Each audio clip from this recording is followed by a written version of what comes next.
The Tom Woods Show, episode 2218. Prepare to set fire to the index card of allowable opinion. Your daily dose of liberty education starts here. The Tom Woods Show.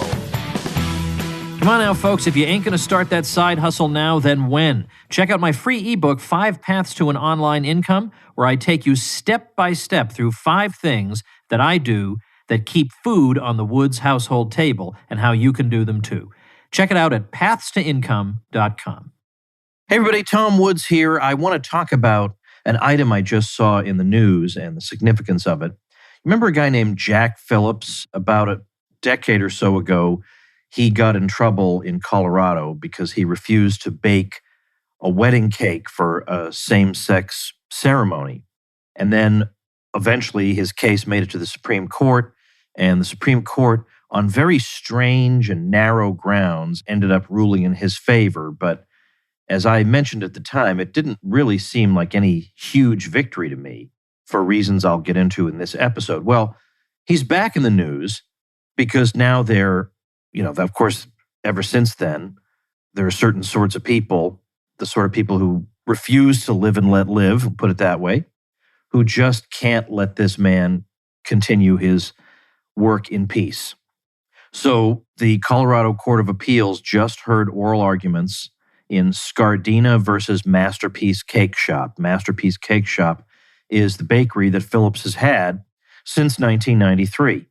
And this case involves a cake, blue frosting with pink interior, to celebrate the beginning of Autumn Scardina's identifying as a woman.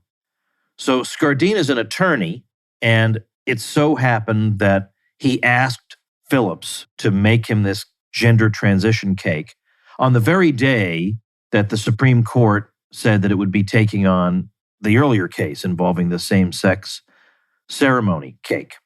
So it's pretty clear that, as an article in the American Conservative puts it, that the actions of Scardina were vindictive and targeted, that he didn't really want a cake. He just wanted to put Jack Phillips in a bind. And of course, helps that he's practically admitted that. And as this article in the American Conservative puts it, at this rate, Jack Phillips will be in court until the day he dies. This article I'm referring to is by Declan Leary. And he says, "It is self-evidently true that a society in which a man can be forced halfway out of his business and dragged time and time again through years of vindictive legal action for refusing to act against his faith is not a society in which a man is free to practice his religion. That Phillips scored a narrow SCOTUS win is secondary, if not entirely irrelevant. Bare-bones legal backstops are not enough. They are not anywhere near enough. And yet, they are all Jack Phillips will ask for. All through this decade-long odyssey, the man has bent over backwards to highlight just how limited his request is. He will not lend his skill as a craftsman immediately to celebrations he believes to be immoral. There is no question that those celebrations should go on. He just asks not to be involved." On Wednesday, Phillips co-wrote an op-ed in USA Today with Laurie Smith, a graphic artist and website designer, in a similar predicament. They insisted, quote, "Our cases aren't about what any of us believe regarding marriage. They're about freedom for all of us from government oppression and respecting the right of each of us to our own opinion, even if we don't always agree." And then back to Leary. "Under a boot heel, Jack Phillips begs for the privilege of coexistence. Maybe this is a tactical move advised by his lawyers for public relations purposes. Maybe Jack Phillips is just a man of saintly patience. But he will not get any victory or even peace this way. American Christians keep taking beatings, and all they can think to ask for is a break. They ought to ask for a club. They won't leave Jack Phillips alone. They can't leave Jack Phillips alone. He embodies a worldview that is diametrically opposed to their own, and that they recognize must be stamped out if they hope to secure enduring rule." So I want to go back now and look at the case that I guess was decided in 2018, Masterpiece Cakeshop versus Colorado Civil Rights Commission, because I think this is an opportune moment for us to recall precisely the state of, let's say, constitutional interpretation on issues like this. Now, you would think that what we're dealing with is a matter of private property versus somebody's demand for public accommodation. And the argument would be something like this, that Jack Phillips owns this bakery. And as the owner, he gets to decide what happens inside that bakery. He gets to decide what cakes are baked, and he gets to make all the various decisions about what products he offers and what the hours are and all these things, because it's his store and it's his private property. Against this, we balance the claim of some people that by virtue of having opened a store, people have a right to expect public accommodation that's non-discriminatory, that if you've opened your doors to the general public, then the general public ought to be able to go through those doors and equally get the goods and services that they request. And then you pit these two things against each other and you see which one wins out. But that's not what's going on here, because Congress decided decades ago that it doesn't matter that the store is your private property. That makes no difference. That when the state has an interest in particular outcomes, that absolutely overrides your having private property in your business. And what that means is that when you have a case like Jack Phillips and the wedding cake, it becomes very complicated, because you can't simply say, well, it's Jack Phillips's bakery, so he gets to decide which cakes are baked. End of story. You want somebody else to bake your cake, go find somebody else to bake your cake. That'd be the end of it. This decision goes on interminably with dissenting voices, with concurring voices, but that have different ways of reasoning to the conclusion, with arguing about the cultural meaning of a wedding cake and the significance of what if the cake had been undecorated versus decorated. The thing goes all around the relevant point over and over and over and over, spends scores and scores and scores of pages evading the fundamental issue over and over and over because of the bind that anti-discrimination law has put the court into. So they want to make a reasonable decision, but the way the law is stated, it's almost impossible for them to do so. So they have to instead spend their time investigating different types of cakes and what they mean, and is a decoration on a cake expression, and is expression speech, and now does this touch on the First Amendment? And of course, the First Amendment, as originally understood, doesn't even have anything to do with Colorado. The First Amendment applies only to the federal government. The states individually have their own protections for the freedom of speech. In the 1833 case Barron versus Baltimore, a unanimous court explained that the Bill of Rights applies only to the federal government, not to the states, and that everybody knew that.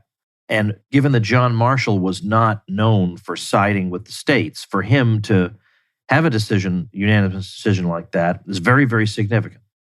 So they're using the so-called incorporation doctrine of the 14th Amendment. They don't use that term, but that's what they're using, whereby they say that the 14th Amendment more or less applied the Bill of Rights to the states.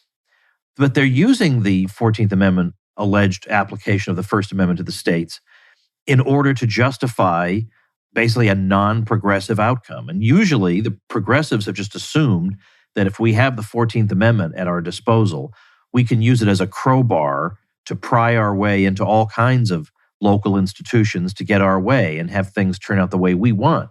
But it doesn't always turn out that way, as the Masterpiece Cakeshop case reveals. That the claim is that actually the Colorado Civil Rights Commission did not respect the freedom of religion of Jack Phillips.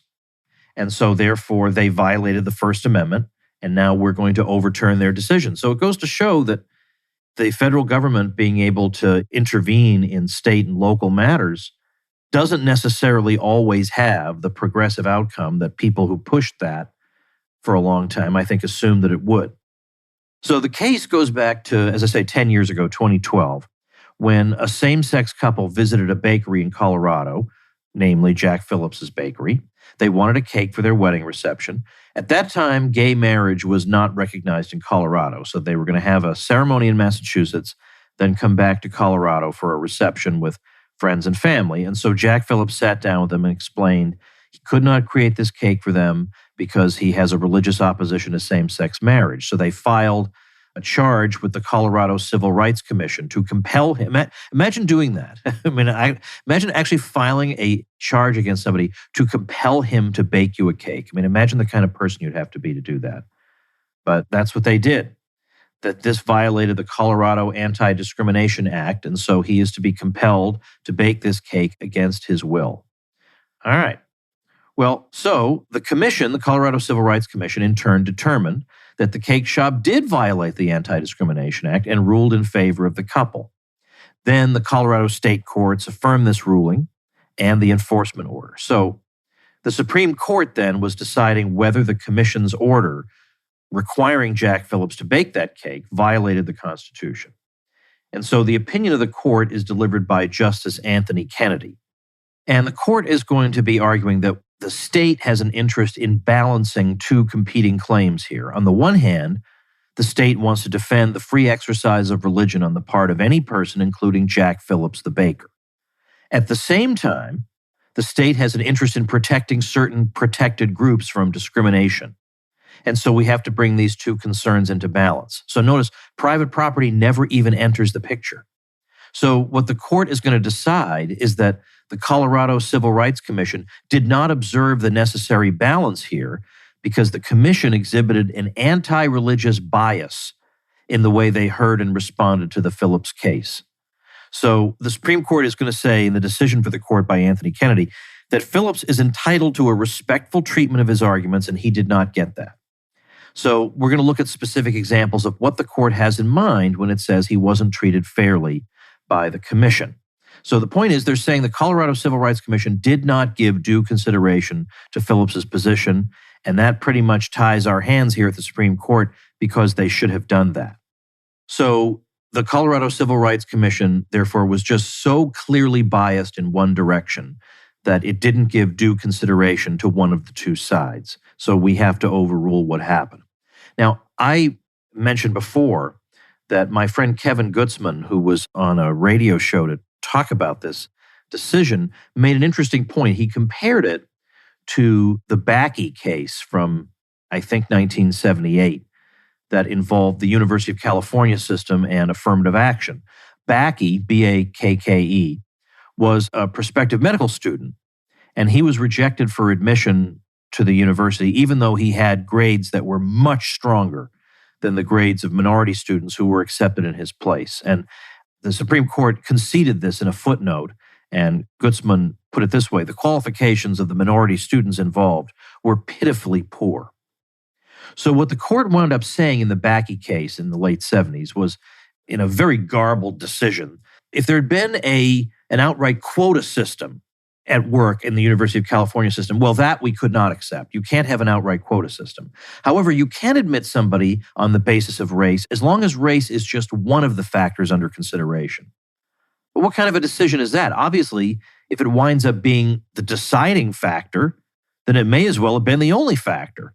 So what the Bakke case was in effect saying was, okay, if you want to have this kind of policy outcome, just don't be so obvious and open about it next time. Try to cloak it in 12 other considerations. Don't openly say it's a quota system. That's embarrassing to us. If you just couch it the right way, you'll get what you want. And that's what Kevin is saying is going on in the Jack Phillips case. They're basically saying, if you want the outcome to go your way next time, just don't act like complete imbeciles like the people on the Colorado Civil Rights Commission. Then you're going to be fine. Just avoid being openly moronic and belligerent towards somebody who's religious, and chances are things are going to go your way. That's certainly the way I read this. So let's go back to Anthony Kennedy's decision for the court. He says that Phillips the baker argued that he had to use his artistic skills to make an expressive statement. And that's the thing here. That's what Phillips is doing, expressive, because then it comes to be considered to be like speech. Clarence Thomas, in his concurring opinion, says that there are many cases where the court has spoken of behaviors or activities as being effectively speech, like burning a flag or waving a flag or nude dancing or whatever. And they've said that that's more or less like speech. So if that's speech, then certainly giving a meaning to a cake would be expressive speech. That's the argument that Phillips is making, and that's the argument Thomas himself makes. So anyway, back to Anthony Kennedy. He says that Phillips argues he had to use his artistic skills to make an expressive statement, a wedding endorsement in his own voice and of his own creation. So as Phillips would see the case, this contention has a significant First Amendment speech component and implicates his deep and sincere religious beliefs. So in this context, the baker found it difficult to find a line where the customer's rights to goods and services became a demand for him to exercise the right of his own personal expression for their message, a message he could not express in a way consistent with his religious beliefs. Then the court further observed that at that time, state law did afford storekeepers some latitude to decline to create specific messages that storekeepers considered offensive. So on several other occasions, the Civil Rights Division in Colorado had sided with bakers who had declined to create cakes. Those were cakes that had demeaned homosexual people or marriages, and they had said, we're not doing that, and the Civil Rights Commission had upheld that decision by those bakers. So what exactly was it that the Colorado Civil Rights Commission did that gives the Supreme Court the impression that it was not neutrally evaluating the merits of Phillips's case? Well, here I'm reading from the court's decision. At several points during its meeting, commissioners endorsed the view that religious beliefs cannot legitimately be carried into the public sphere or commercial domain, implying that religious beliefs and persons are less than fully welcome in Colorado's business community. One commissioner suggested that Phillips can believe, quote, what he wants to believe, unquote, but cannot act on his religious beliefs, quote, if he decides to do business in the state, unquote. And then a few moments later, the commission restated this same position, saying, quote, if a businessman wants to do business in the state and he's got an issue with the laws impacting his personal belief system, he needs to look at being able to compromise, unquote. The court says that these statements standing alone don't prove discriminatory intent on the part of the Civil Rights Commission, but taken in tandem with what comes later, it strongly suggests that that is indeed what's happening. So the commissioner said, I would also like to reiterate what we said in the hearing or the last meeting. Freedom of religion and religion has been used to justify all kinds of discrimination throughout history, whether it be slavery, whether it be the Holocaust, whether it be, we can list hundreds of situations where freedom of religion has been used to justify discrimination. And to me, it is one of the most despicable pieces of rhetoric that people can use to use their religion to hurt others. Now, that little outburst right there is going to be used very liberally by the court, because the court now says that to describe a man's faith as one of the most despicable pieces of rhetoric that people can use is to disparage his religion in at least two distinct ways, by describing it as despicable and also by characterizing it as merely rhetorical, something insubstantial and even insincere. The commissioner even went so far, and again I'm still quoting from the court, as to compare Phillips's invocation of his sincerely held religious beliefs to defenses of slavery and the Holocaust.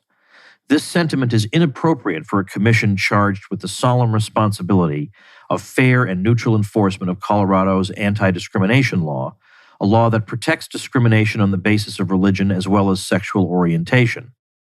All right, let me interrupt this meditation on wedding cakes with a quick word of thanks to our sponsor, Blinkist. It's probably fair to say by now my listeners are familiar with Blinkist. It's an amazing app that gives you the opportunity to come into contact with all kinds of interesting new ideas in dozens of different subject areas by means of giving you the central critical points of major important works of nonfiction in just 15 minutes. So just the typical American commute can get you 3 to 4 books under your belt. And we're talking everything from biographies to entrepreneurship, history, money and investment, parenting, philosophy, psychology, religion, science, you name it. You'll also find libertarian classics like Murray Rothbard's For a New Liberty and Milton Friedman's Capitalism and Freedom, as well as conservative classics like The Conservative Mind by Russell Kirk or The Conscience of a Conservative by Barry Goldwater, even Righteous Indignation by Andrew Breitbart. But now with their brand new feature, Blinkist Connect, you can kick things up a notch. You can share your account with another person of your choice, so that's like 2 premium accounts for the price of 1, no extra cost, and easily share Blinkist content among yourselves. And you can add additional comments and thoughts to the recommendations to learn and to discuss the content being shared. Right now, Blinkist has a special offer just for our audience. Go to Blinkist.com/Woods to start your 7-day free trial and get 25% off a Blinkist premium membership. That's Blinkist, spelled Blinkist, Blinkist.com/Woods to get 25% off and a 7-day free trial. Blinkist.com/Woods. And now for a limited time, you can even use Blinkist Connect to share your premium account. You get 2 premium subscriptions for the price of 1. Well, then the court says that another way we can detect hostility on a religious basis against Phillips's case is the difference between how Phillips's case was treated and the cases of other bakers who objected to a requested cake on the basis of conscience and prevailed before the commission. Now, what's interesting is, in the decision of the court drafted by Kennedy, you actually don't find out anything about these other cakes. You have to look at the Neil Gorsuch decision, concurring. When Gorsuch concurs, he writes about the nature of those cakes. Just so you know, those cakes apparently had pages of the Bible in them and so on. So it was depicting that homosexual marriage had to be considered a sin. Homosexuality was a sin. It was that sort of thing. And these bakers refused to bake these kinds of cakes. So it's very vague here exactly what kind of cake these other bakers were able to refuse. So the Civil Rights Division of Colorado said that in each case, the requested cake included wording and images the baker deemed derogatory or hateful or discriminatory. So the baker found fault with what was proposed to be depicted on these cakes and therefore refused to provide the cakes, and the commission upheld their decision to refuse to furnish those cakes.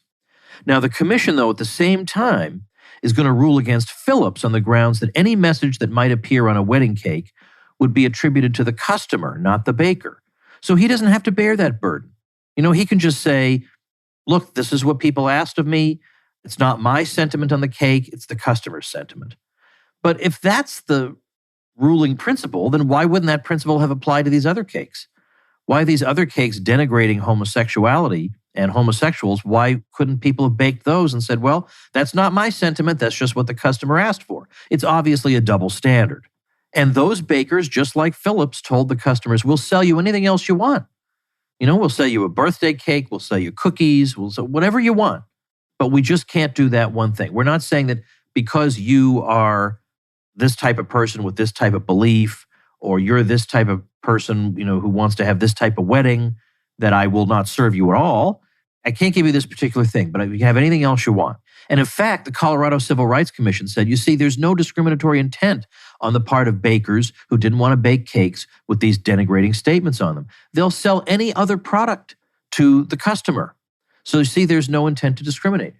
So again, well, then why wouldn't you use the same argument for Phillips? He too was willing to sell any other product to the customer. Why doesn't that show non-discriminatory intent in Phillips's case? So the Supreme Court puts all this together and says, you look at all this taken together, it's obvious that there's a double standard going on in the case of Phillips. Now, trust me, if you read this decision, you are going to be blown away at all the nitpicking level of detail they go into about wedding cakes and their cultural significance and what they mean. And this is what you have to do when the natural decision is, well, sorry you didn't get your cake, but you can go to another baker. But since you're not allowed to say that anymore, you have to come up with all these convoluted arguments drawing from the history of wedding cakes and stuff to try to reach your conclusion. I'm not even scratching the surface here. I'm really not. I did a whole episode on this years ago. In that one, I gave you a lot of detail about wedding cakes, more than you ever wanted. And really what it boils down to is, am I allowed to say that this cake celebrating this wedding is offensive to me? Or am I allowed only to be offended by those things that the Colorado Court of Appeals thinks I should be offended by?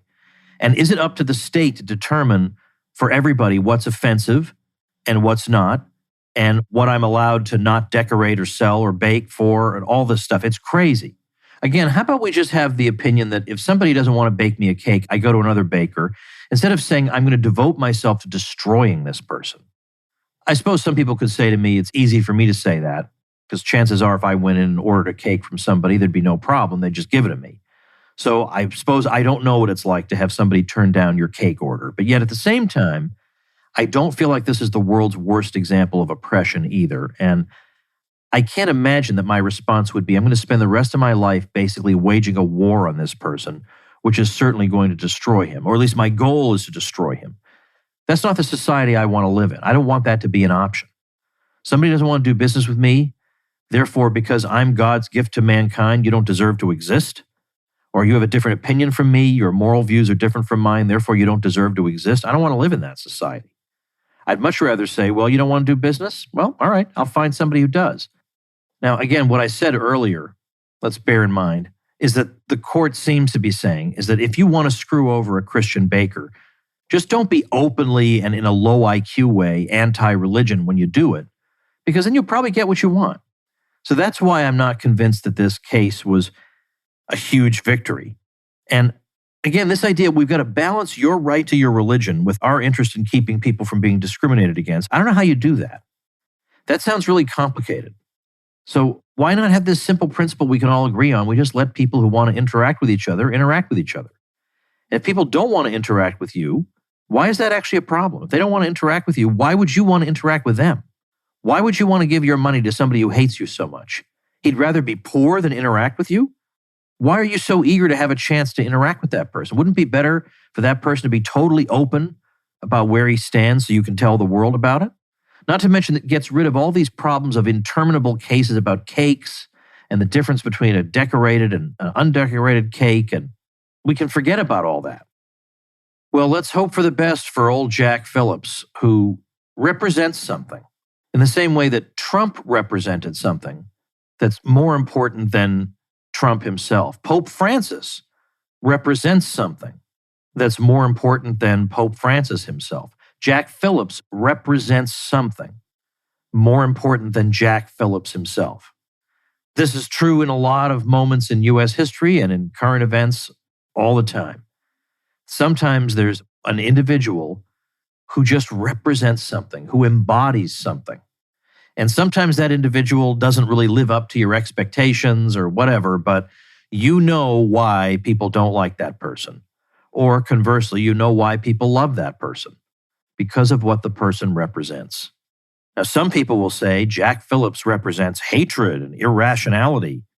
Other people will say Jack Phillips represents an America that has had radical changes thrown at it year after year after year, has tried to come to terms with it out of an expression of goodwill, best that it can, has been shown no grace in the course of this at all, and is trying to say that if the very same people who asked simply for tolerance are now going to grab the guns to compel me to do things against my will, well, we're not going to pretend anymore that we're dealing with unfortunate people who are put upon by wicked oppressors. We now recognize that you are part of the regime now, that you're making demands on our consciences and on our society that are not reasonable and do not appear to be motivated by justice or love or tolerance, but by an obsession with stamping out dissident voices. That's what Jack Phillips represents.